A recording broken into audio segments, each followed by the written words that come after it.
One. Welcome to your place for news, sports, entertainment, fire, optics, podcast. Here for another one. I am your host, Ken Say. Over here, we got my man, James. What's going on, family? Make sure to like, subscribe, hit that notification button, and leave your comments. Daniel, what's popping? Nothing much. It's another good day. How about you? Pretty good. My son's birthday, y'all. Rishi, how about Yeah.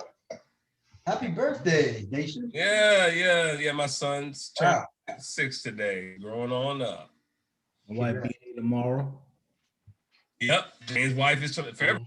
Crazy, man. My birthday's this upcoming weekend. I held out for 2 months, fellas. I haven't drank since 2020. That will change this weekend. It is what it is. Itching over there. What's up? Itching over there. Nah, not really. I told Mike is going to be in town. Best friend, our homie Micah, is going to be in town to get his vaccination. Actually, he's coming on my birthday and he's leaving on Tuesday, so he'll come through. We'll have a couple of drinks, do our thing. Daniel's coming through. Mm-hmm. Bring a bottle. on the virtual reality side of the game. But anyway, in the real world, things are going on. What'd you say, James? Take a flight down there. You might have to, man. You got it like that. You are balling like that. Sunday, I'll be here. James ain't smiling no way, y'all. That's a cap. Nobody can hear you. Anyway, this week, gentlemen, it has been hell or ice hell up in Texas. I don't know what happened this year, why this storm came, why it decided to sit its fat ass right over Texas and just keep icing and snowing and all this and that. But apparently, Texas, which has its own power grid, apparently was not able to handle the problem. Also, I heard that some of their pipes, since they have their own power grid and we're working with on a federal level, where some of the pipes are missing some insulation, particular thing that you need inside the pipe to help it not to freeze. So they're just messed up all over the place. Thankfully, we have someone who is very close to the situation. Rishi, can you give us a live report? I took a shower today. Like, How long has it been? it was like 6 days, Lord have mercy. but whatever. First world problems. There were other people that had a lot worse problems. People died. People did. I lost my power for a little bit off and on, but I just lost my water. But other people lost their power during the situation where it got to like 8 degrees. And so- also, Yeah. I'm sorry, but there's people getting hospitalized too because somebody was telling me a story about how people are sitting in their cars forgetting to open in the garage and they're suffocating in their garages Yeah, too. carbon monoxide. And who doesn't know that in 2000? I'm sorry, whoever's up there with you. Well, doesn't it's know one that of those too? like fight or flight or survival things. I can understand because you're trying to be warm and opening the garage is probably the last thing on your mind. So I mean, you gotta know. it's a learning experience. Yeah, it's. Go ahead, Rishi, because he's over there. That's that WandaVision talk. Go ahead, Rishi.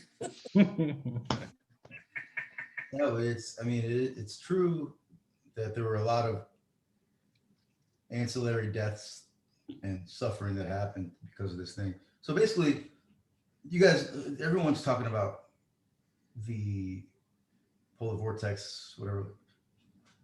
It's just a jet stream that got bent down to us because of the heating of the water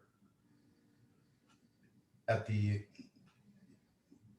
poles. So like essentially that when the water. Oh, so this is a global warming thing. So that warm weather up there pushed this down. You know how the jet streams like this, like west to east. Yeah. But like this time it was like. Oh. Because of it found an opening essentially. Okay. And you guys are right. The things were not weatherized, the gas pipelines and all that. And I'm pretty sure policy changes are coming that are going to fix that. But it was nuts. So just everyday events. So how long did your power did your power actually go out for a while and like literally? Okay. No, it's not like I had an India experience. It was like just like uh, maybe a day and a half. But there are other people that had it gone for like way too long. Okay. Still a day and a half in the cold. You just super bundled up and that's it. Yeah, I was wearing like I was just wearing my coat, you know, hanging out, watching stuff because I can still watch TV. You know, That's like true. when the power came back, but like just even when the power came back, you couldn't really use your heat because that would have been the marginal megawatt that caused, sorry, the marginal kilowatt that could have potentially caused the blackout. So you Oh, really? we were told to turn our breakers off and just not turn our heat on, and you know, even when we got the power back. Really? Yeah. Could you turn on the stove and open up the stove or something? Dude, I don't really get cold, man. Like I don't get cold. It's weird. I didn't turn the heat on once this entire time. I swear to God, not once. You better than me. It's because I had a you know a puffer, and Me and fur. I had a puffer, and I you know the TV, and I was just like, okay. It is what it is. It is definitely what you call it, greed that was behind this. Mhm. I don't understand. I don't mind a personalized or a commercial energy company running, right? But when you don't allow standards to be met at a federal level, you let greed creep in, and so they should have to pay for all of this because and I don't care if it bankrupts the company and everybody has to find new jobs, but people lost their lives because of the greed of these commercial energy companies, right? And I mean, it was a sad story to see so many people lose their lives. And one that always stood out to me was the guy who oxygen tank ran out because he had Mm. electricity, and his wife was an elderly guy, but his wife was just frantic because there's nowhere to go.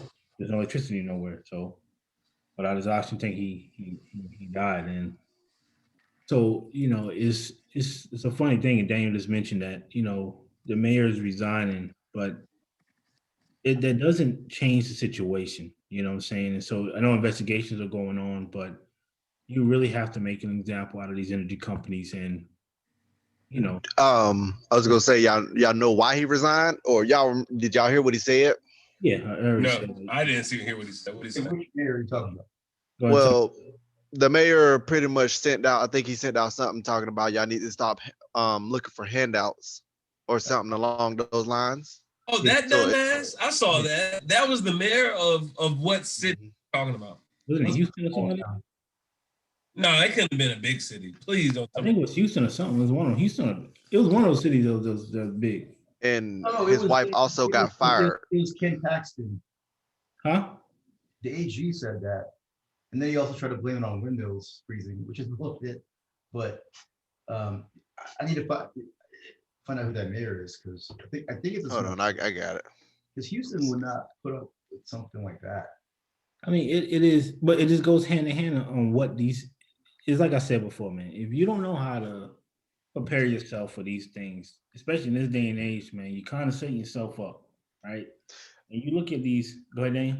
Okay, so it's the Texas mayor resigning after telling residents desperate for power and heat only the strong will survive. And yeah, he was a Texas mayor. As the mayor of Colorado City, Tim Boyd. Yeah, I knew it was a little city. You can't say no big city saying that. Being a big city saying that dumb It's a stuff. little small town. Yeah, it's Yeah, but still, it just goes to show you hand in hand. You got these people getting these outrageous energy bills now, right? Yeah.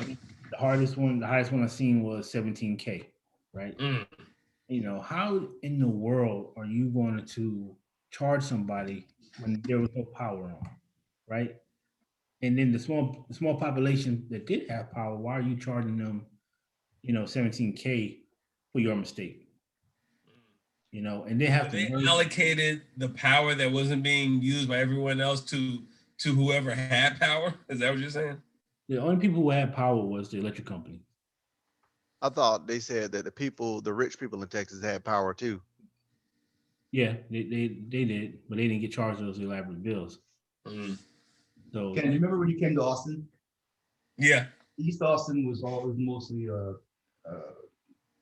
like Mexican and this and that. And then right at the border of 35, so downtown in West Austin, where we didn't get the crazy power outages, but East Austin, Mm-hmm. And there you have it. And you said Mexicans and stuff, and I think a Uber driver told us it used to be mostly black people till they started. yes. Mhm. So there were two seminal events that happened. I forget what years, but first it was mostly black people.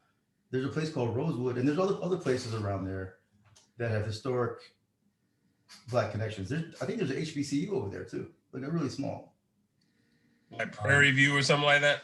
Prairie View is like near, yeah, but it's close by. But this was like some like small community college type thing. Okay. But I mean, it's not super grimy over there, but it just, you know, there was a black population that lived there and they were kind of pushed out. And then, but there was also a Mexican population who are now sort of getting pushed out. But they were always there, the Mexicans, because this used to be Mexico, right? Mhm. But it's just, it's like I have a picture of one of my buddies works for the weather company, like he's doing the copter, took a picture. It's like east, all dark. And then like right when you get to like my building, or like 2 blocks east of my building, all the way west, you know, it's all bright lights. Has that picture been on the news? I can send it to you. I can show you. We gonna put it on the news. No, I want you to send it to me, but I'm also curious to know, did they ever put that picture on the news? I didn't see it in the news. I mean, I haven't watched it. I mean, it was the guy. I thought you said he worked for, if he was in a helicopter, I was assuming he was working for a news. I'm assuming it must be out there somewhere. It's not gonna be out there, man. They don't put that out there like that. That's the point. They want those people gone, man. They want those people out. Yeah, You know what I'm saying? So they do. Developers are powerful people. Developers are powerful motherfuckers. yeah. Sometimes they're more powerful than politicians. Ooh, so James, is there a chance that they let this kind of thing happen on purpose? Yeah. Elaborate. Yeah. I mean, if people don't understand, like, that's why I tell people, man, you have to wake up, right, and look at the history of things that happen. Like an ice storm is not going to hit Texas, right? And I know we say it's global warming, right? But there's other things that come into place, like the HARP system, right? Everybody know about HARP, right? No. HAARP. Basically, it's a government system that generates different weather patterns, right? Oh yeah. So it's nothing new. They be using it in wars and stuff all the time, and this is how they try to basically determine how much, for instance, how much power you need on the grid if something happens, right? So they'll create certain weather events that aren't supposed to be harmful. But there's no doubt in my mind that if they wanted to do something in Texas, or they're looking at Texas for a specific reason, that they're gonna, you know, use whatever they can to get people out. And so that's why I tell people, like, you have to be careful who you vote for. You need to see who these people are aligned to. You know what I mean? Because you keep voting people like Ted Cruz in, and you see what happens. What happened with Ted Cruz, James? And Speak on it. you don't think that he didn't know prior to what was going on? It just all of a sudden, before the storm hit, this dude is out, right? He claimed, well, let's give him the benefit of the doubt. I ain't giving him benefit of shit. Claims Mm-mm. that his wait, I just wanted the people to hear what he claimed, and then I'll let you rebut. Okay, go ahead. Let me hear it. I'll say it like I'm gonna speak like I'm him. Go ahead, Rishi. What do you want to say? No, I just want to show you the picture real quick. Oh yeah, go ahead. That's one half. That's one There half. you have it. That is crazy. That's terrible. So on the right side is And then the left side is the other way. That's somebody shutting the switch. Yeah, literally and figuratively. Yeah. The left side and the right side. So here's Ted Cruz explaining what happened. Well, I was my daughter's been home for a long time, and they were getting bored, and they felt, I felt bad for them, so we just flew to Cancun. I was just gonna drop them off. Okay, that's why I brought this one big old bag, this one big bag, and drop them off, and I was just gonna come back home. What's the big deal? Oh Man, let me say this one. go ahead, man. Oh, and then speaking of, because I heard a different story. That was a story where it said that his wife said she was cold and they went on vacation also. That sounds Oh, let's get out of here. Mm-hmm. Oh, Yo, man, there is no excuse at all. You could put your family, your wife and your family on a plane. I have no problem with that. That's where he went wrong. Yep, I have no problem with that. But for you to for somebody to take a picture of your ass on a plane, you are a leader. That means when shit gets bad, that's when you show your face. mm-hmm. When shit's going good, is when you hide in the background. You see what I'm saying? You could have done simple stuff like told the National Guard, hey man, get some warming tents, get it into these neighborhoods so these people can be warm, so they're not in their cars. You can got MREs on the ground. You could have had food trucks. People had food truck businesses. Hey, the government will pay you right now if you go out there and just provide some food. When you're a fucking senator, dude. You have the rights to call people and put things in action. You could have called Biden and said, hey, Biden, we need some federal assistance really bad right here. We need it right now. You know what I'm saying? Anything. But you ain't pick up your damn phone with your fat ass. You went, got on a plane, and took your family to Cancun where you was going to be comfortable and ride out this damn storm. I have no respect for that motherfucker. And when he got caught, he threw his own kids under the bus. Yep. You know how much of a I guess how much of a MF or POS or whatever it's fat called. Kitten. We call them fat kittens. Look, there's a place, man. There's a place. There's a place for Ted Cruz. But you know what? Like, I don't blame Ted Cruz. I blame the people that vote for that little sloppy motherfucker. mm-hmm. Because you keep voting that motherfucker in office and watch. You're going to do it again, Texas. You're going to vote that motherfucker in again, knowing that motherfucker, he should resign. And that's why I don't like about politics. The people vote for these motherfuckers in, but when they do shit like this, that motherfucker should be going back to the people who voted for him, and they should be a re-election. Hey. But, Republicans don't resign. That's the thing right there. Republicans do not resign whatsoever. They think they're above the law. Mm. Let me add one thing to your argument that makes it worse. If you were an energy trader or someone at some military organization, you saw this coming a month and a half ago, because you saw it start to bend, and the atmospheric conditions were there for this to happen. But it ended up even worse, and these guys weren't prepared. Like I called, everyone called it. Like everyone in the industry knew it. I don't know how you got people dying and you go on vacation. Like I just don't. Mm-hmm. I just don't get it. There's no excuse he can make. There's no reason for him to leave. I mean, you're not even making no phone calls, no nothing. You're just saying, basically, fuck y'all, I'm out. And not only that, what was the other lie? That he was gonna drop his kids off. You know what? And he got exposed by his wife's best friends too. Mm-hmm. They pretty much they shot the text messages out to the Washington Post. Ooh, I hope we didn't have a prenup. I think his wife makes more money than him, actually. She's like a millionaire. Oh, she actually she used to work at Goldman. Yeah, so I'm surprised she hasn't even left him yet, honestly. Who, Kanye? No, his Ted Cruz's wife. Why would she leave the money train? She's richer than him. He's the money train. Oh, Yeah. She's richer than him. He makes less than her. But he knows where a few bones are buried.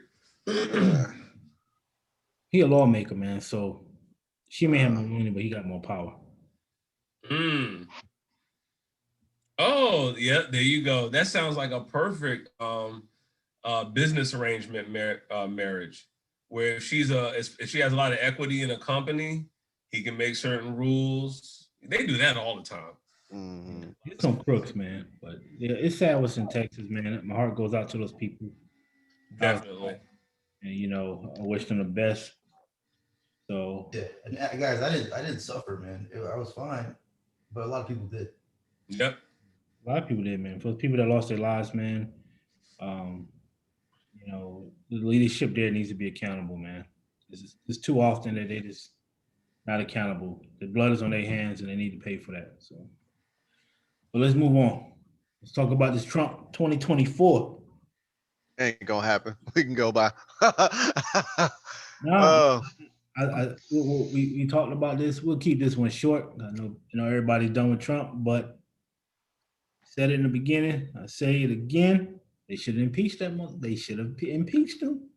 I don't think he's gonna make it because Do you know how much?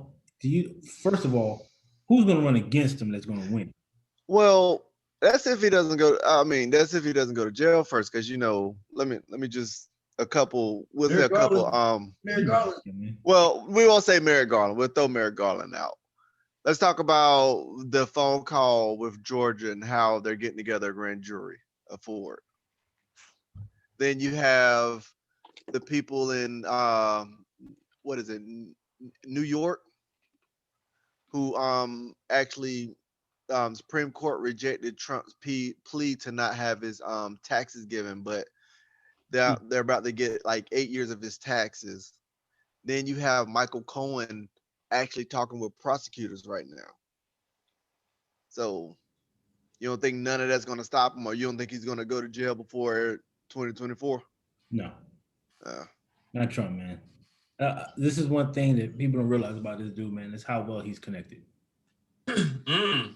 You know what I'm saying? You got to remember that he won this last election, but this wasn't the first time he he ran.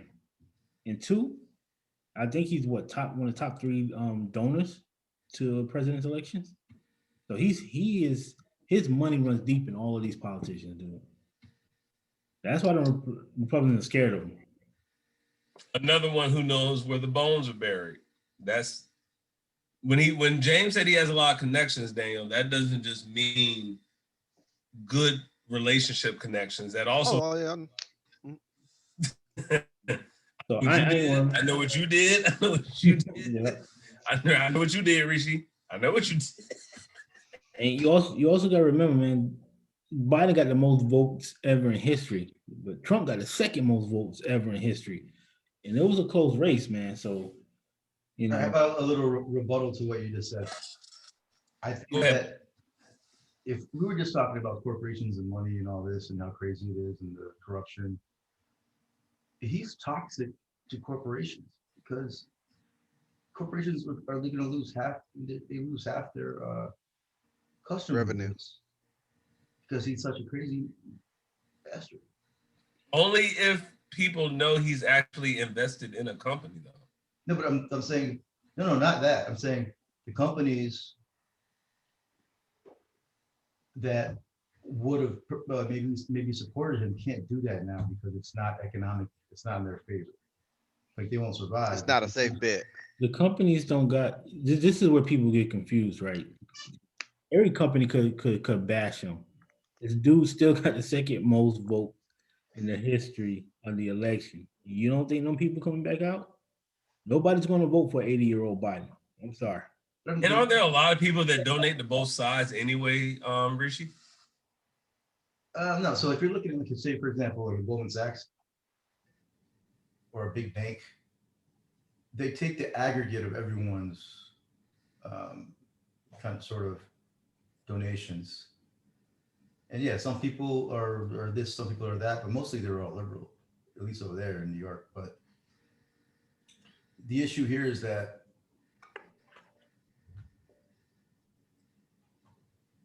he is going to lose a lot of advertisers because No. the people are not going to buy those guys. That stuff seems to work. It seems to work when you boycott a company for being an asshole. Look, Sometimes. it's convenient for them now for that to be the case. Yeah. Let Trump come out in 2024 and he's the front runner. Those companies will switch their opinion and go back Trump because they're going to back whoever win. And believe it or not, he is good for business once he's in office. He's good for corporations once they're in office. How many of us have stayed at a Trump hotel anytime recently? I've Zero. never seen a Trump hotel. So Well, how many of us have bought products from a company that advertised on Fox News when he was talking? Not me once I found out. And that's what happened. I mean, that's kind of like what happened, sort of, in a small way. But you're right. But I think it's all part of the same game. Like it's they're not going to kill their own, man. And Trump's got too many people. money. Trust me, if Trump is the one who can win that election, all the Republicans going to jump back right on that bandwagon. All these companies going to jump right back on that bandwagon, and he's going to be our next president. Well, mark my words, you better find a hell of a Democrat. But let's He move come on. back and beat Biden. I don't think people voting for Biden at 80 years old. Oh, really? You think that's gonna be? What if he does a good job the first 4 years though? He ain't starting off too good. No, he's not. Hey, speaking of, Rishi, where's my stimmy? I don't know. Where's my stimmy? I'm not making. Well, shit. We Earlier, I was not making that. we got I was under the threshold. they got control of the House. They have enough of the Senate. What's the holdup? I'm just saying. What's the holdup? I don't know. I want my check too. I don't fucking know what it is. I'm asking. Then you need to talk to Biden and find out what's taking so long. I don't know Biden personally. James, what's the holdup? You know, supposed to. No, but we voted for him, so we can ask up. Here's what I do know. That fool we were just talking about, that jerk off that I can't stand talking about, and I don't want to talk about him anymore. At least he broke us off with a lick before he left. That's more than I can say for Biden. Where's my stimmy? Yeah. Those He did that. went to all them countries in Africa that is worrying about gay rights. Oh yeah, I forgot about that. And speaking about that country, let's talk about Stevie Wonder moving to Ghana. You got it. I didn't hear about this. Dan, you gotta put us on. Stevie Wonder is gonna take his. I will say this. Stevie Wonder gonna end up in Hawaii and not know the difference. No, Stevie Wonder gonna be in Garland, Texas, and not know the difference. Hold Mom lived in Kampala after Nairobi. You got it. Hold on. Back on the stimulus real quick. I will get it to the people because I'm not gonna hold it back. If you're looking for your stimulus check, this for everybody who watches and views us. If you do your taxes, that's what your stimulus is gonna be based off of. So if you already done your taxes, your stimulus check is gonna be based off what you did this year. So if you made more money, you might be asked out. So wait to do your taxes until you get your stimulus check. But I'm thinking they're holding that motherfucker till tax season is over. Probably. That's what they're gonna do. I think so. I think the IRS already told them, hey, half of these people that got stimulus last time made more money this year, so we don't have to give as much. That's my. That's your president. That's your president, Rishi, fighting for the people. Lying ass Biden. All right, Daniel, go ahead, buddy. Stevie Wonder is moving to Oklahoma. So Stevie Wonder's moving to Ghana, and his reason for moving to Ghana is because of the political turmoil in the US. But I felt like it was racism, wasn't it? No, it was the political turmoil. He said political turmoil. Oh, so because it's but I'm like, instead of trying to help fix a problem, you like, oh, I'm gonna just up and go. Stevie Wonder has a pretty big voice, nowadays. Pretty Stevie Wonder have a pretty big voice. So your first thing is like, oh, I'm just gonna go and not try to make it better. What color What color Stevie Wonder? Well, I mean, still, I mean, still, It but wasn't you even that know, big. My question was, is he a musician or a politician? Which one is he? musician. So why can't he just go? You know, I mean, you help out. I mean, you help out, do what you can, and if you can't, do what you can, and if you can't do that, then you go to Ghana. Maybe That's he my needs thing. a change in his life. He wants to go there. There's some good things to be seen. You know what? He was tied pretty closely to civil rights movement. So I'm assuming throughout the years, he's always seemed to have a little bit of Afrocentrism into what he does and thinks about his people and the steps he takes. So Daniel, that mess over it accumulates. Like I don't want to sit here with myself. Probably not touring anymore like that. Yeah, I want to go be around my people and my people only, and stop having to worry about these racist people that I've been dealing with in this racist society, basically racist society for the last my whole life. Before I couldn't see anymore, somebody called me a nigga. I'm done. I'm going to Ghana. I'm rich as heck. Yeah. If I want to, I can move back at any time. But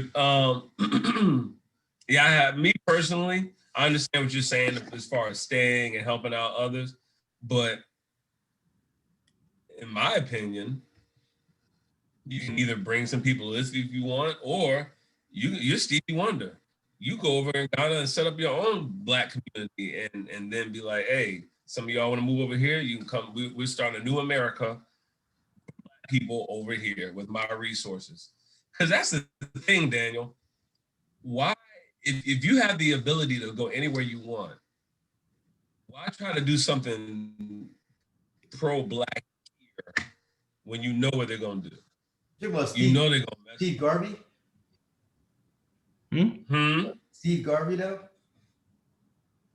Did I say Garvey or Wonder? I'm saying Stevie Wonder, but I'm saying you're talking about him creating a society back home. Back over there. Garvey. Huh? He's talking about Marcus Garvey. I'm saying Oh, I named the name Steve and Garvey. Oh, you're talking about meshing it together. Oh, baby. No, I'm saying maybe that's what I mean. I don't know. Maybe that's what his wavelength is on. I'm just saying, Daniel, if you're really trying to do something like that, start your own Black community, your own, like, you know what? I'm Stevie Wonder. I'm not starting no school. I'm not starting no research this center or a hospital. I want a whole community. I got enough money. I want to do a whole thing. If I do it here, they're gonna mess with me. A scandal's gonna come out.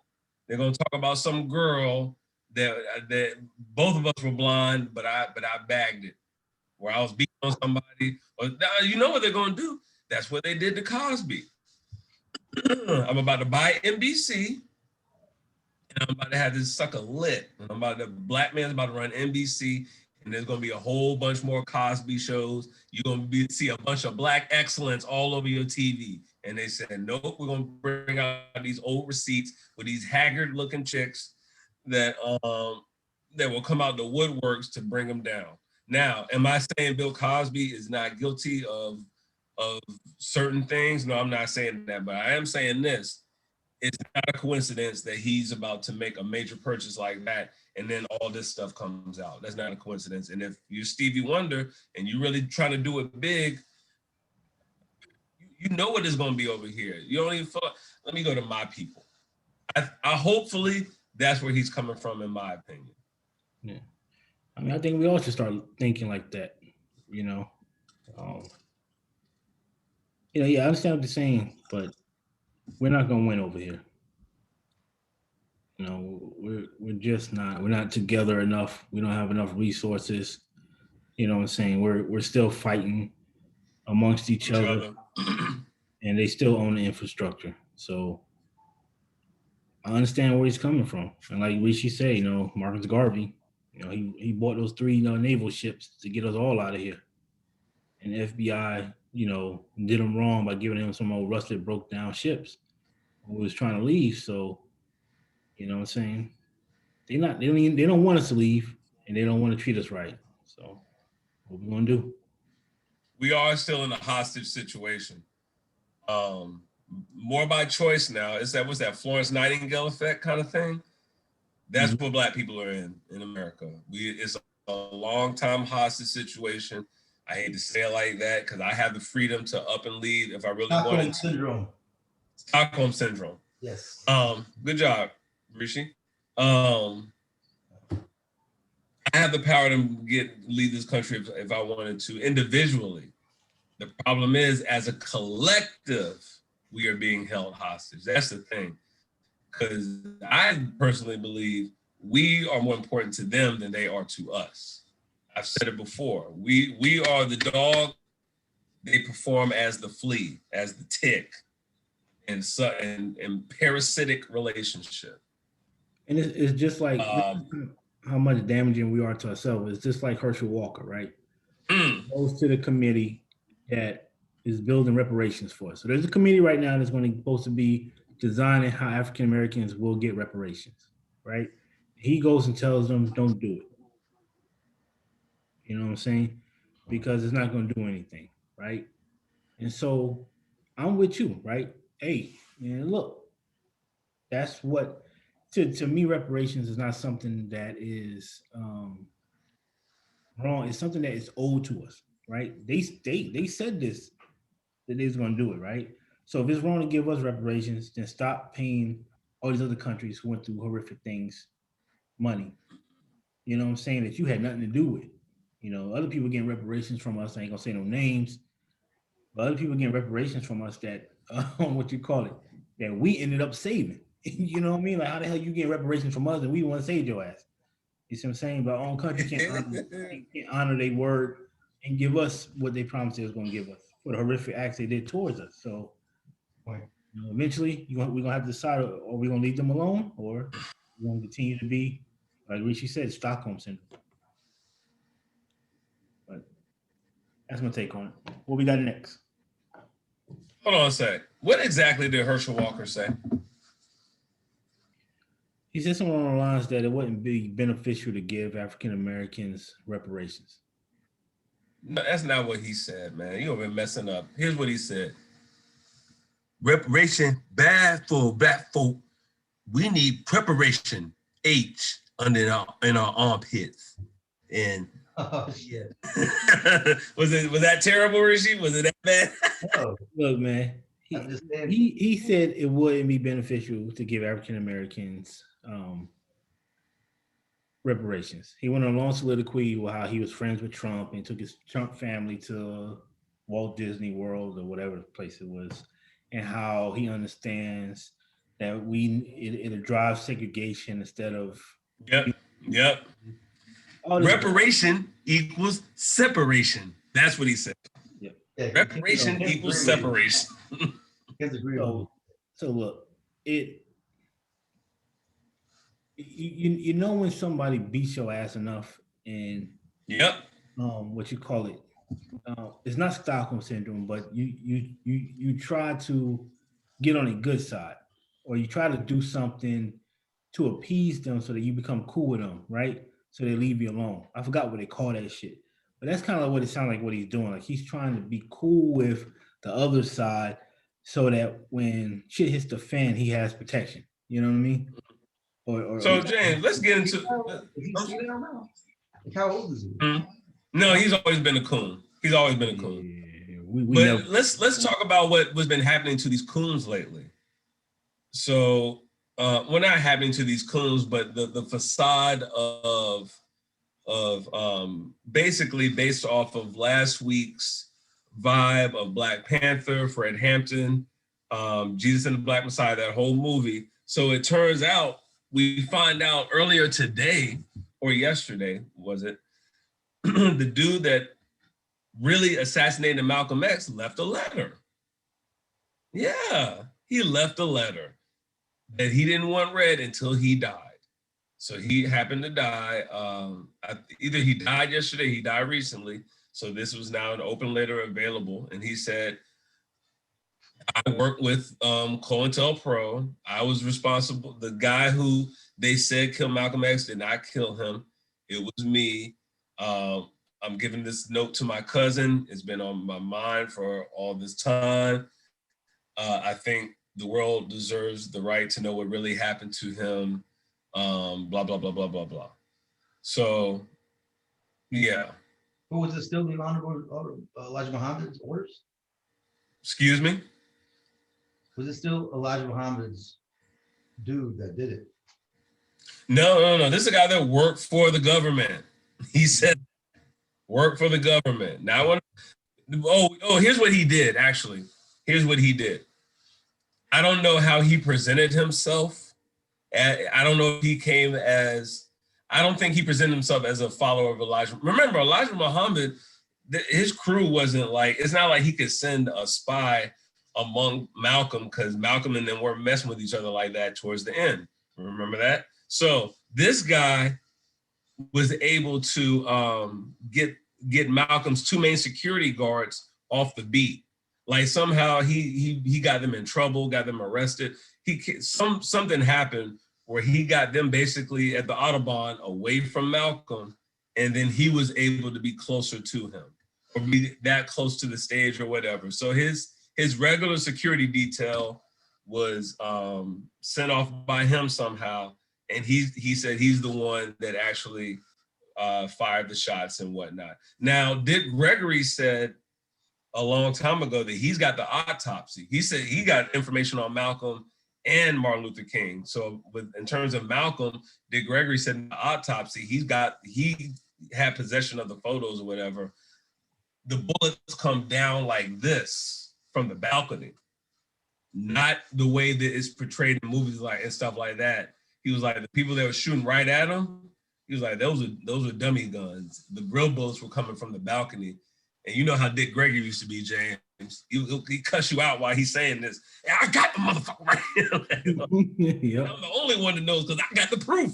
Like he got the papers and everything. And then he said about Martin Luther King Jr., another one of his snitches, Jesse Jackson, got outed earlier today. You're not going to hear about this either. So one of the guys that was real cool, Martin Luther King, he said when King got shot, Jesse Jackson, he and Jesse Jackson are right beside each other, right? And King, they're all out there together. He gets shot. He drops to the ground. Jesse and all them, they're standing up. Obviously, King falls to the ground, right? He runs inside trying to get help or whatever. Jesse's outside. He can see outside, you know, as he's calling or whatever. And they're checking on King. He said that after it's all done, Jesse somehow smeared a bunch of blood all over his shirt to make it look like he was trying to save King and make him. So when the press came, they were immediately coming like over to him, like asking him all the questions. And he's now, this is the dude who was there, who was cool with Martin Luther King, was like Jesse Jackson is a bum snitch that probably got him set up the way it all went down. And the reason why I tend to believe these dudes is because I tend to look at the people who get elevated when somebody gets taken out. Mm-hmm. Yeah, Jesse did. I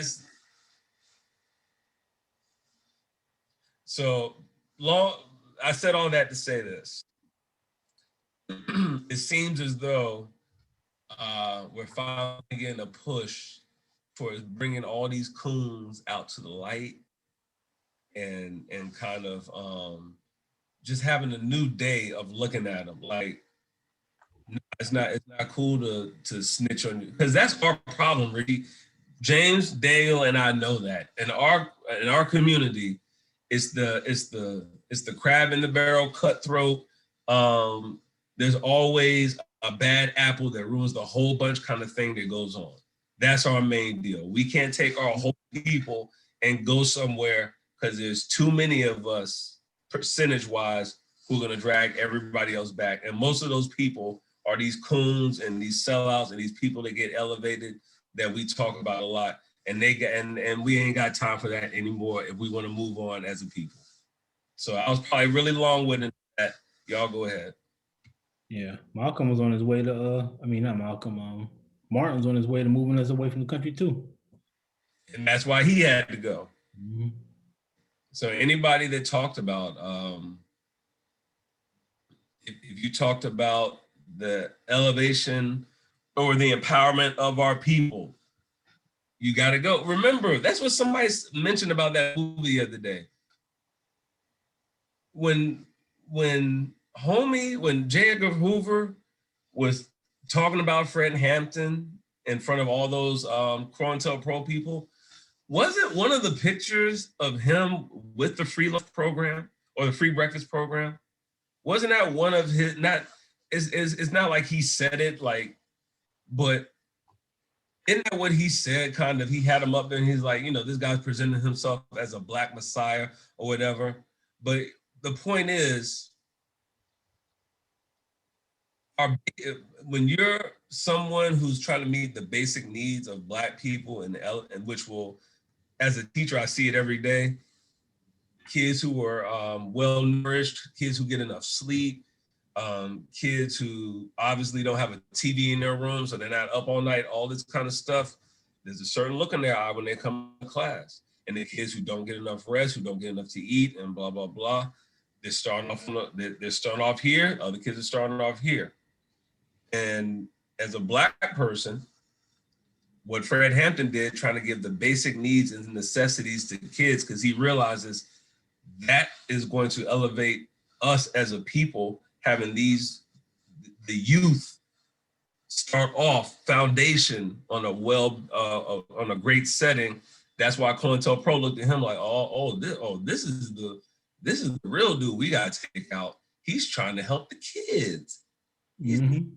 And he's not talking about integration, although he was a little bit. I just want to interject. So like last week, there wasn't a critique that Daniel Kaluuya was older than, Fred Hampton. It was just like an amazement. Like I wasn't. They was actually only 21. I was 20. I was a dummy when I was 20. These guys were geniuses, and they had goals, and they were strong, and it's the realization of that I think is important. Remember what he said in the movie, though. My bad, James. Go ahead. You also gotta realize that it was up front in their face. It wasn't systemic. So they was feeling that pain every day. Remember what he said. My bad, James. Remember what he said in the movie. Who did he say his mama used to babysit? You remember that part? You forgot about that, huh? Dan, you remember that? Who did he say his mama used to babysit? Can't remember the name. Emmett Till. Wait, what? Yes. Back when he was in Chicago? Emmett Till was from Chicago. He said in the movie, I think it was when he was talking to his lover. So if y'all go back and watch it again, when he's talking to his lover, he's like, yeah, my mama used to babysit Emmett Till. She couldn't go to the funeral. Too much for her to see, but I saw that picture over and over and over and over in my mind, even without, like he said something like that, where it was like they're letting you know, okay, this is part of the catalyst that gave that put the battery in his back to be like, okay, I gotta handle my biz. So to James's point, you see something like that and it hits. He said, I used to see Emmett when he was when he was smaller or something like that. I didn't catch that. That's crazy. Something like us seeing you growing up together, us seeing me, I'm the one. You guys grew up with me this whole time, and I'm the one getting my face bashed in and all that stuff. Like that is going to affect you the rest of your life one way or the other. Either you're gonna be super scared or you're gonna go the other way and be like, man, F that. So it accelerated these people's knowledge. That's how you deal with trauma. Yeah, like a kid, man, who went to the electric chair, was 11 or 13 or something like that. And I forgot the black kid that went to the electric chair. The hat didn't even fit on his head. You see the image just sometimes, right? Was that like the 1930s or something like that? Yeah. Okay. I forgot what he did, man. But that image is in one of these books I read, man. And I can't even read the book no more every time I see it, man, because I have to close it up because it's like, man, that's my son I'm looking at. You know what I mean? And because some white person says something, this kid didn't even have the strength to do that to anybody. You know, the fear of that kid, you know what I mean? Going through that kid, it just enrages me, man. So I can understand why at that age he's like that, you know what I mean? Speaking of kids, Jump to sports. yeah, in sports. So y'all didn't see it yesterday, but Cam Newton earlier. It was earlier today. Actually, it was yesterday, and I was talking about it today. I saw it all over the place. Cam Newton's at a camp. He's probably a 7-on-7 camp, something like that. He's got a team out there. There's a few other teams out there. Some kid from another team is on the sidelines. Cam is walking by, and he starts yelling at him. The kid, Cam didn't say a word to the boy. He's just walking by. Free agent, you a free agent, bum, free agent. So he just junk or whatever, I guess. And Cam turns around. He's like, what? You a free agent. You a free agent. Like, okay, what do? You a free agent. Like, okay, so this just keeps going on and on and on and on, right? Cam walks off. Later on, we see video today. He comes back later and still trying to talk to the dude.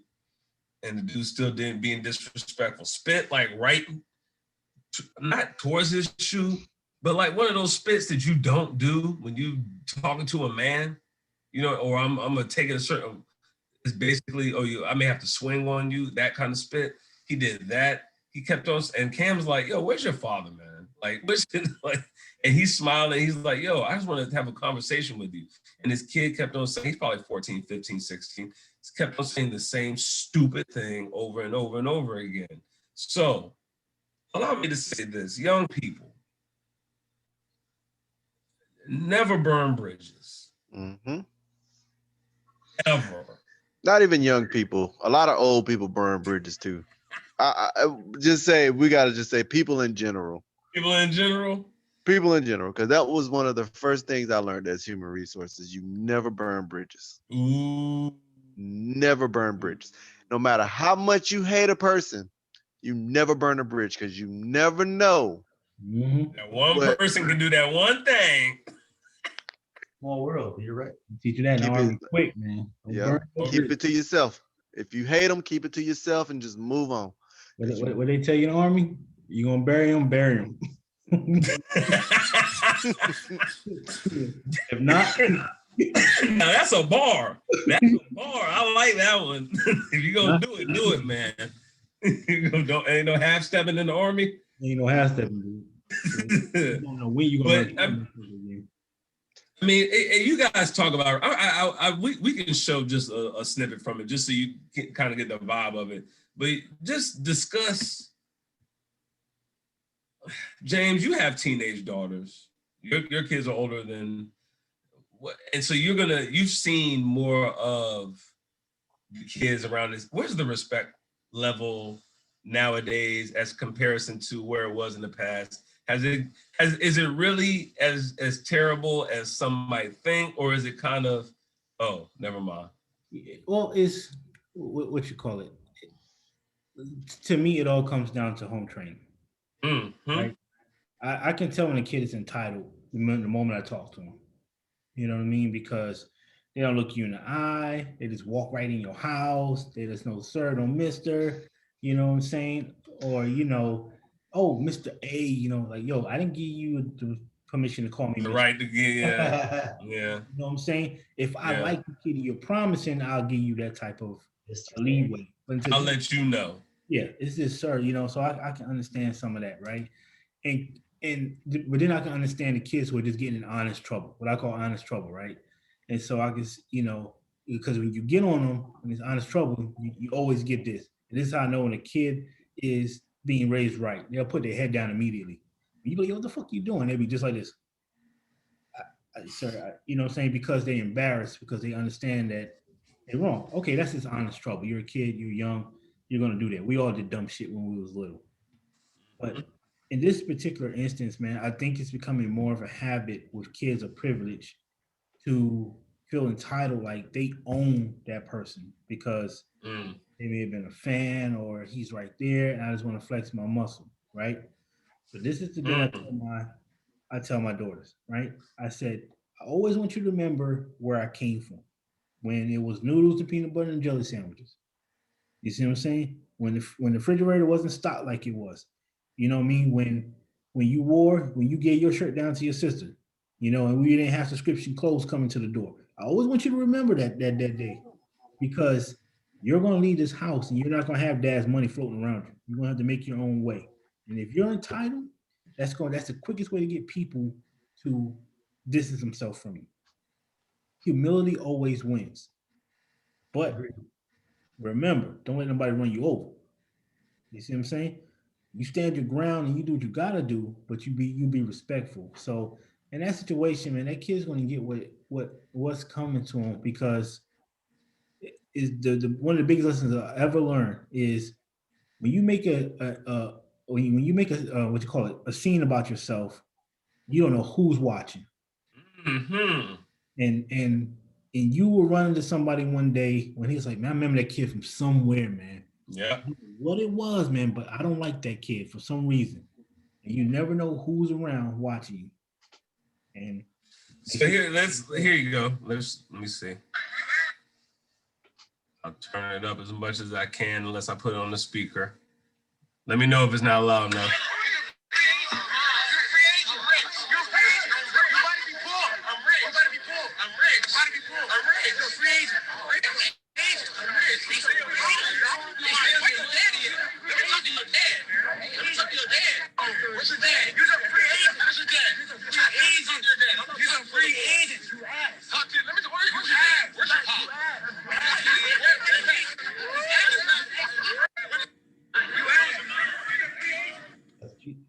See, it's that situation, man, that just irks me out, because that kid has earned nothing in his life yet.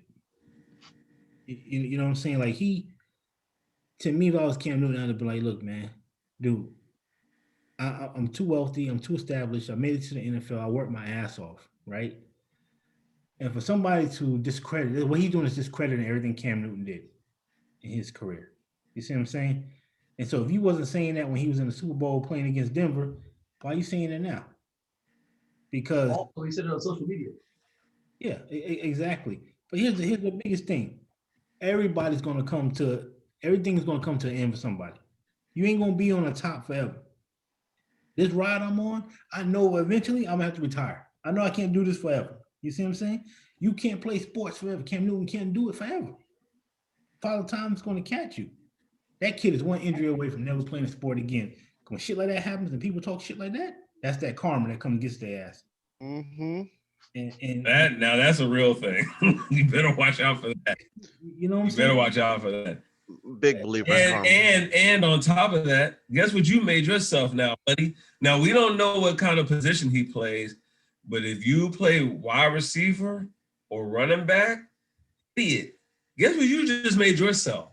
A target. You just put a big old bullseye on your back. Hey, test my gangster. I'm the one that bowed up to Cam Newton like I'm that shizzle. So every time you guys see me on the football field, you got make an example out of me, because now you're going to get more clout out of it. So Social media. It's the last thing I'm gonna say. This thing I tell my daughters too, right? Social media is such a beast, right? Trap. Yeah. I said, you're at this camp, so you must have some type of talent, right? You don't know who was in that crowd with you. It could be a coach from, Mm-hmm. you know what I'm saying? And the one thing I had to learn about social media is that everybody uses it. Yeah. Everybody, jobs, coaches, everybody. Like, I can't remember how many times my LinkedIn was tapped for a job I had applied for from the companies. People just looking at you, wanting to know what your thing is. Oh yeah. If somebody come up and see this, a coach see this, and I don't want him on my team, man. I don't care how good he is. I don't want that type of, aura around my players. You know what I mean? This kid's a problem. They look at your Facebook, your Insta, your Twitter. Yeah. I And that's just shut all that around. down, change jobs. Yeah. And I never forget what you call it. It was 2 years ago, a kid got drafted to the NFL. No, 2 years ago, a kid got recruited by what's his name? from Alabama, Nick Saban. And Nick Saban said, I gave you a chance. He said, I didn't see the video on what he did, but he said the other 17 coaches in the conference, at 17 coaches at the conference, tell me about you. So this wasn't even people that was at Alabama. These were people from other schools in the conference on why they turned him down. And so I said, dude, better watch out because it's a smaller community when people think when you're on social media. And you don't think that these coaches out here protect each other? You got another thing coming. Thing is, man, how can you ever shit on somebody who is where you want to be? Exactly. I've never, ever understood that in terms of sports, in terms of rap, in terms of any of this thing. Even if I don't like you per se, and that's one thing that James said that I think resonated with me in this conversation. When you let your fandom get you caught up in thinking you actually own somebody, because we're looking at and that's the difference between. I don't know if I said this on the podcast already or we were talking about this in the pregame. Like, I'm not a Cam Newton fan like that. I'm a Carolina Panthers fan. I didn't respect Cam Newton because I felt like his footwork was never on point. I thought he had all the athletic ability in the world, but in order to make these touch passes and these passes that he always overthrew, in order to make those, you got to work on your footwork. Because if you work on your footwork, you can always throw anything the way you want to. Check out Patty Mahomes and Tom Brady and Deshaun Watson if you want to learn about that. So that was my problem with Cam. And I've never been a big fan of his since I learned he didn't make that better. But guess what? If I see this man in real life, am I gonna walk up to him and lead off the conversation like that? Am I gonna talk about that even if we've been kicking it at the bar? That's like if I've known you and we actually become like not buddy friends, but we're cool enough that I can critique you. Yo, man, I respect you. Yo, you did your thing in the pros, man. But yo, why didn't you ever work on your footwork, man? You would have been a bomb. Like it's all in how, because I was thinking in my head when I'm looking at this video, it's all in how it's presented. You're a free agent. You could easily turn that into a compliment. Yo, Cam, you a free agent. Like, why do you feel the need to go about this world with this negative thing and get negativity back? That's what I'm always kicking to my daughter and any kid. Like, you're gonna get the energy that you receive. Now, to James' point, social media, you didn't just give that negative energy to Cam. You projected yourself as a negative individual to the whole world now. This is an introduction to you as this jerk off that just did that. And what do they say about first impressions? And we don't even think about that. We didn't even say that, guys. First impressions used to be last impressions. when I meet you face to face. My first time ever meeting Rishi, first impression. Not like that anymore. First impression is strictly a social media thing now. Like that's what, like I don't know about the dating world like that. Thank God I'm out the game. But what I've heard from my single buddies, y'all don't. There's no face to face first time we meet. Everything is social media based. So which makes it exponential. Like it's exponential in terms of people that see what kind of a dick you are. And this so you got to be careful even in the dating realm because you do one wrong thing here. Now all these women looking at you sideways like, oh. I mean, this is the thing too, though, right? You're at a camp with a professional quarterback and went to the Super Bowl, right? My impression, I remember when I went to a track camp and there was Olympians there, man. I spent more time picking their brain on my form, how to do this. I didn't care what they was doing. They dude, you made it to the pros. I'm trying to just get there. You know what I'm saying? How cocky you gotta be, motherfucker, to be talking to this man who played in the Super Bowl. Remember, James, a long time ago we went to UNC. Maybe you weren't there, but it was me and Micah definitely, I think. and we saw this NBA player named Hubert Davis. Oh, yeah, I was there. You were there that day? Okay, Fetzer Gym. Not a great NBA player, but definitely a great Carolina player, whatever. Didn't win a championship, but, not famous, but, definitely an average NBA player. Yeah, he played for the Knicks. And we sat there and turned to that dude and just watched where he was shooting from and just tried to soak up as much game as we could without being able to talk to the brother. And when the ball accidentally came over to our side of the court, picked up the ball, tossed it back. Hey man, can I get the rebounds for you? And even if I was 17, we were like probably 12, 13, 14 when that happened. But even if that dude's younger than me, if I'm 41 and there's some kid that's 25, but I want to learn about something, and this is the dude with the knowledge, I'm like, even if I think you're a jerk, I still got to approach it a certain way because you've been there. And I don't know, I'm kind of afraid because I'm looking at this as a teacher, I guess, is what's really putting the fear into me. And it's like,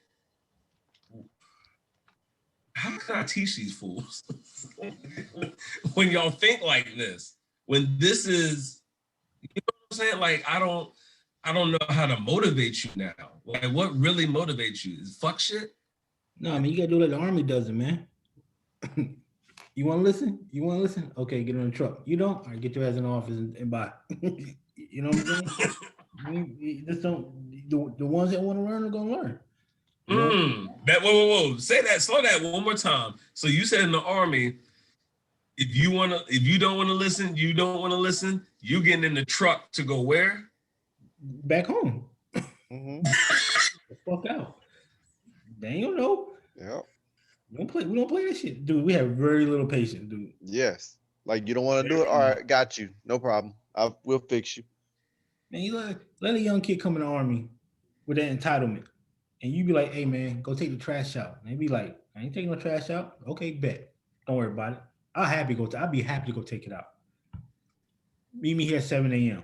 Come at 7 a.m. Hey, man, here's your counseling, man. Here's your chapter paperwork. Yep. You're going to see the first sergeant. You're going home.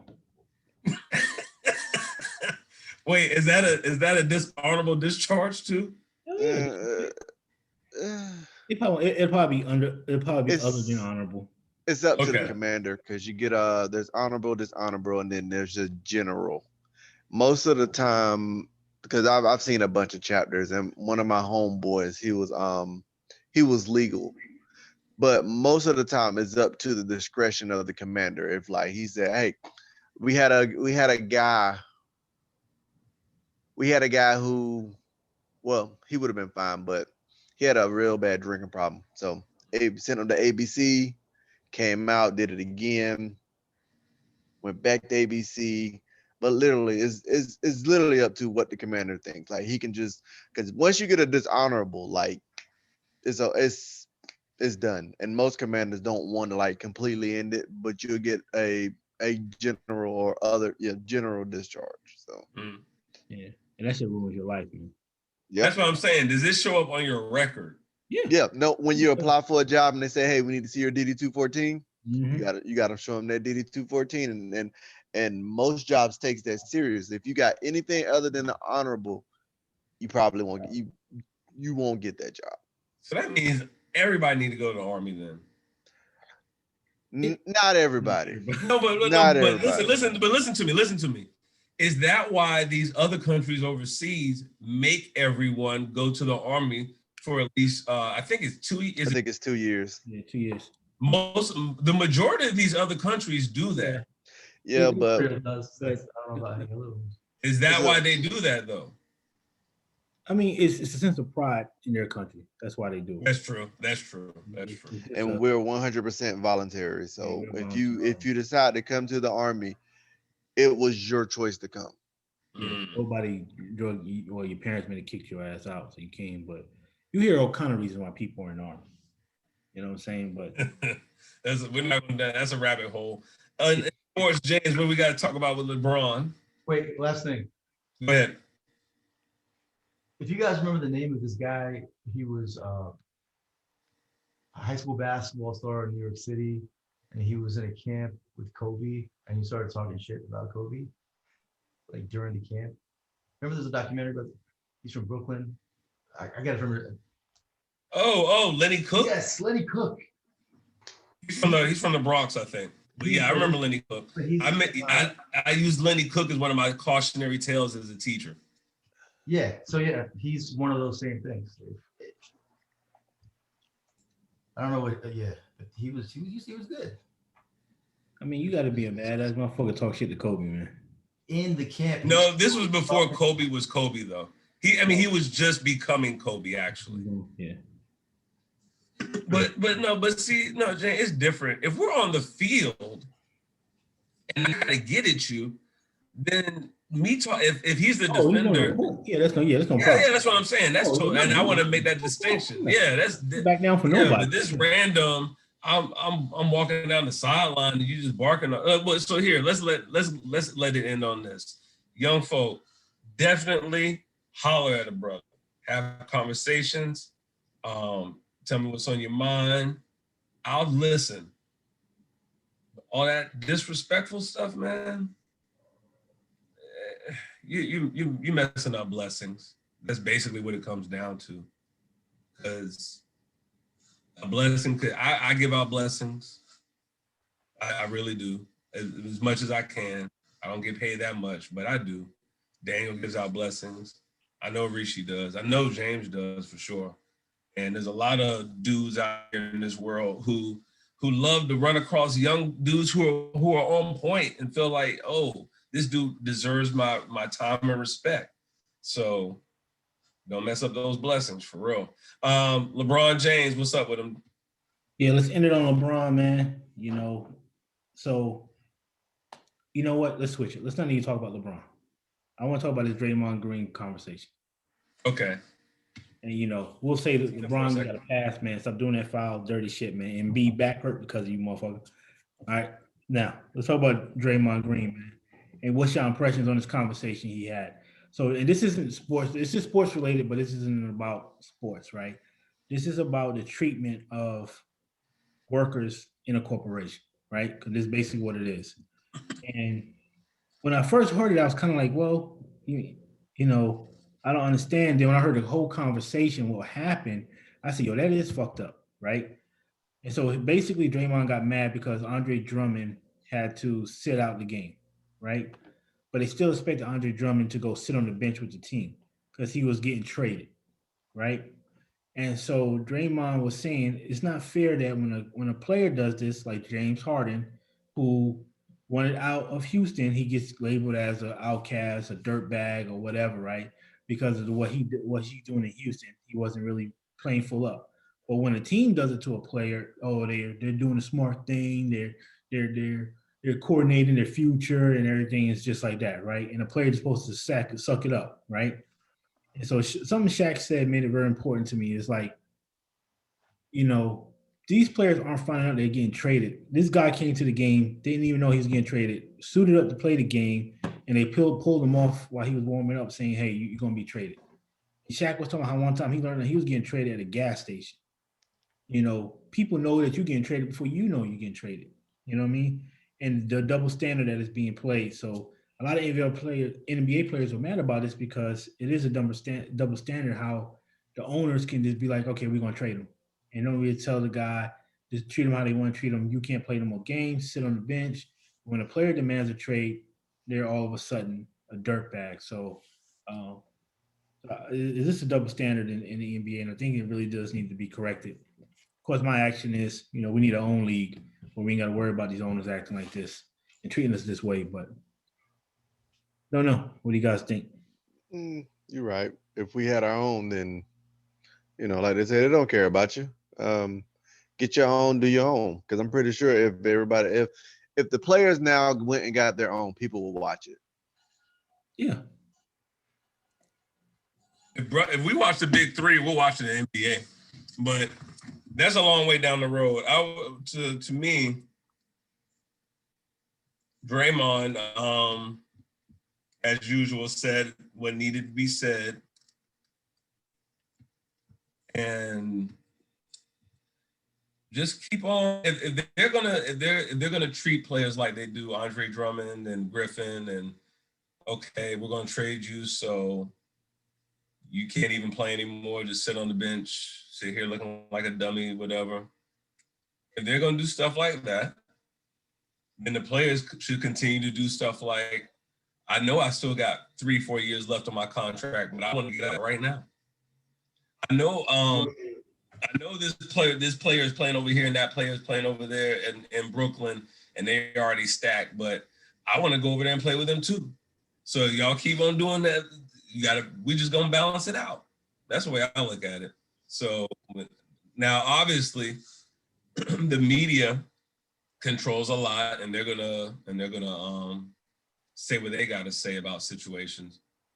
But the real ones know what's up. So just remember that, people. When you see players making decisions that you feel are quote unquote selfish, you need to remember this kind of stuff. Because that's why they come like that.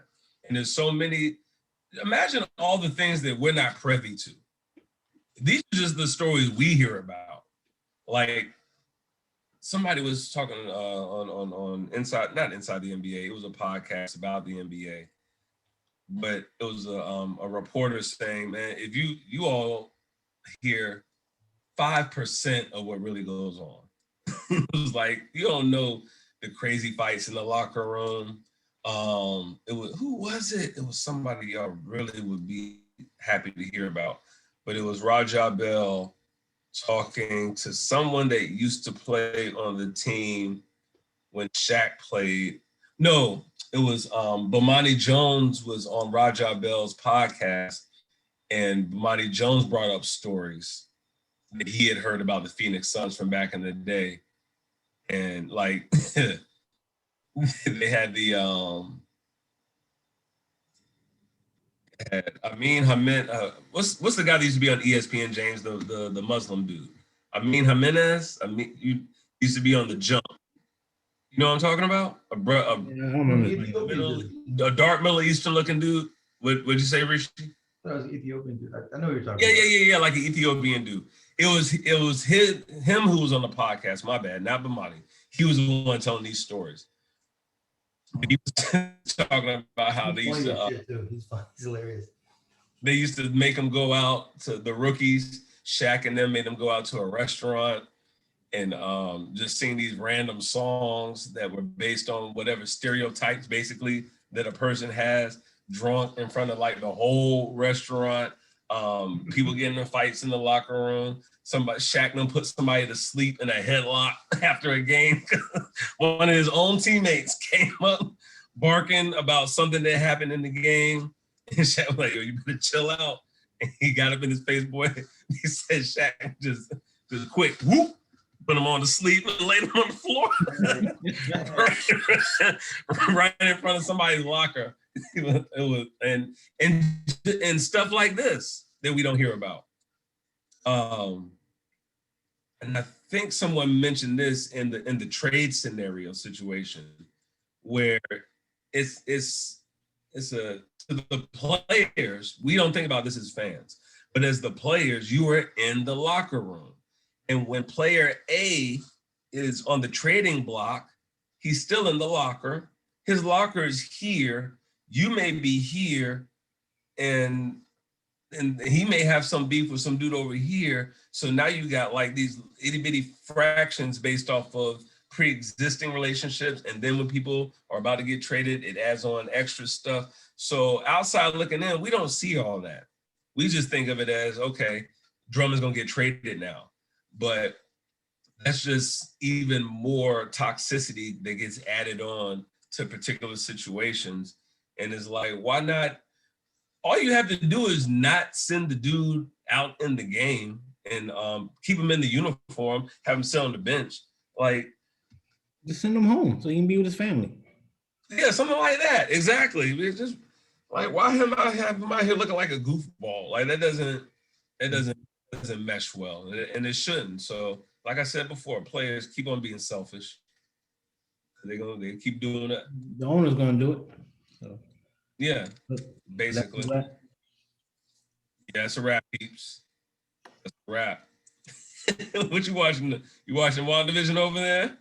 Man, speaking of, let's talk about WandaVision before we get off this thing. Hold on a second, I'll be right back. Oh, you didn't watch 5 to 4 to 3, James? So, James ain't watching no damn WandaVision. so you've been watching it, Kenny? Who? You? I haven't taken the shit since last week. Oh God, you better, because you about to go blow up. You sitting there holding it in. None of that stuff ain't healthy. So, oh God. Come on, James. Come on, James. What? Why are you waiting for James? He said, hold on. I want him to hear this too. Wait. You tell us what happened last episode before he comes back. I'm all caught up, by the way. Give the audience a recap of the beginning of the show up until now. Okay, so what happened last week, Vision pretty much found out that he was in a bubble, so he tried to get out of the bubble.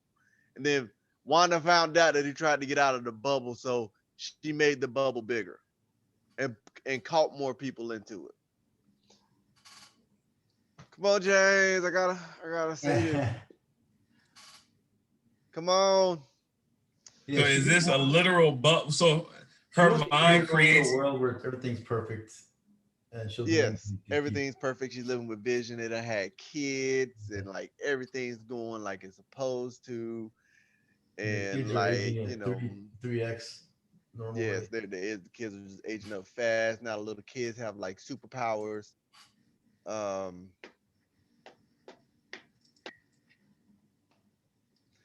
You gotta watch the show. I haven't heard the good part yet. I'm waiting.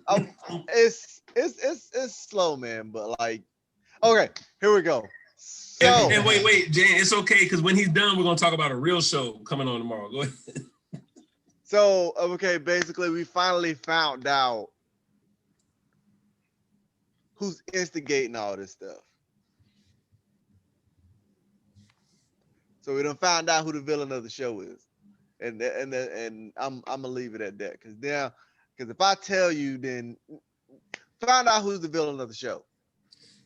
Man, we're not watching it, man. You can tell us. Y'all are gonna watch it. Y'all think y'all not gonna watch it? Y'all gonna watch it? James, do you mind if he tells us who the villain is? I don't mind, man. I don't mind. I like But sports. because Daniel, and truth be told, maybe you telling us the villain will make us want to watch the show. I can't even tell you who the villain is because y'all never watched the show. Like, it's basically what Judas and the Black Messiah was.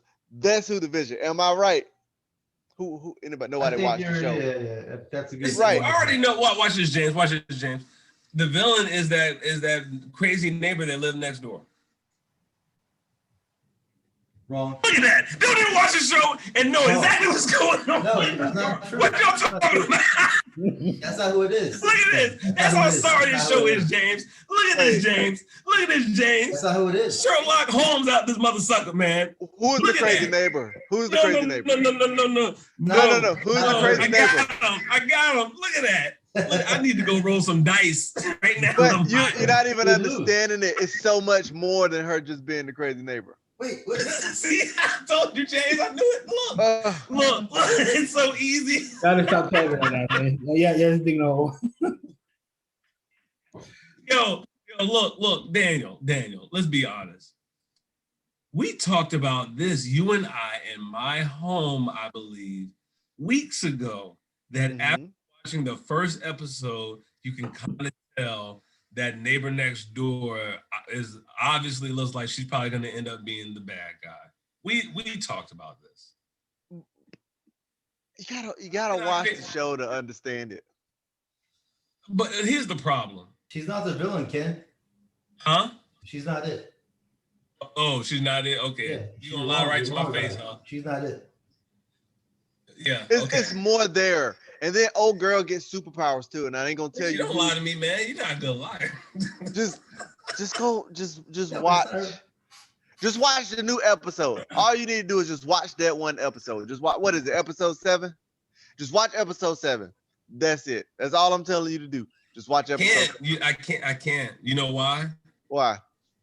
Because a new Snowfall season 4 Snowfall is coming out. I'm gonna go ahead and Now, tell this is a you. real show.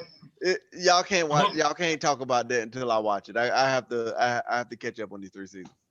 So What did you just say? What did you just say? I What did you haven't say? watched. I have not watched Snowfall. So I have to watch. It sounds like when I talk about it next week, you got to hit the mute button and go to the other room. I probably until you will. Until you catch up.